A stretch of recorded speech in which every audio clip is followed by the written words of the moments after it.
আজকের রেসিপিটা কিন্তু অনেকের কাছেই পরিচিত, আবার অনেকে কিন্তু জানেন না। আর আমাদের ওইদিকে কিন্তু অষ্টম প্রহর বাড়ি মানে ভিজে কলার ঘ্যাঁট, এই রেসিপিটা কিন্তু খুবই প্রচলিত। তবে ওনাদের মতো করে কিন্তু আমি বানাতে পারবো না। তবে আমি যেমন বানাই সেটাই আপনাদের সামনে তুলে ধরার চেষ্টা করেছি। আশা করি আপনাদের ভালো লাগবে। প্রথমেই আমি ভিজা কলাগুলো কেটে নিয়েছি।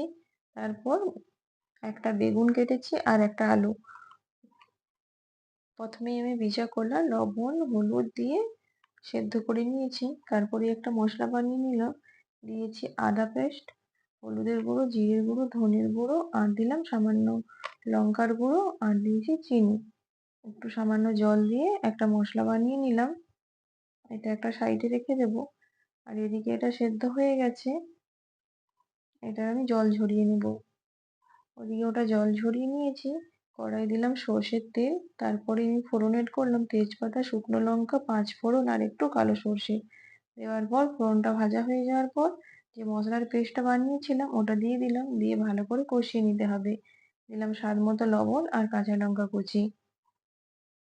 ভালো করে কষানোর পর ওই যেটা সেদ্ধ করেছিলাম ওটা দিয়ে দিলাম, দিয়ে এবার ভালো করে এটা কিন্তু ঘেঁটে নিতে হবে। দেখুন খুব ভালোভাবে এটা ঘাঁটা হয়ে গেছে, আর শুকনো ভাবে কিন্তু নামাতে হবে।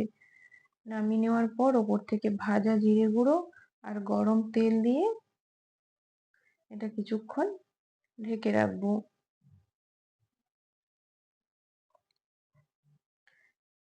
কিছুক্ষণ ঢেকে রাখার পর তারপর এটা ভালো করে মিশিয়ে নিতে হবে।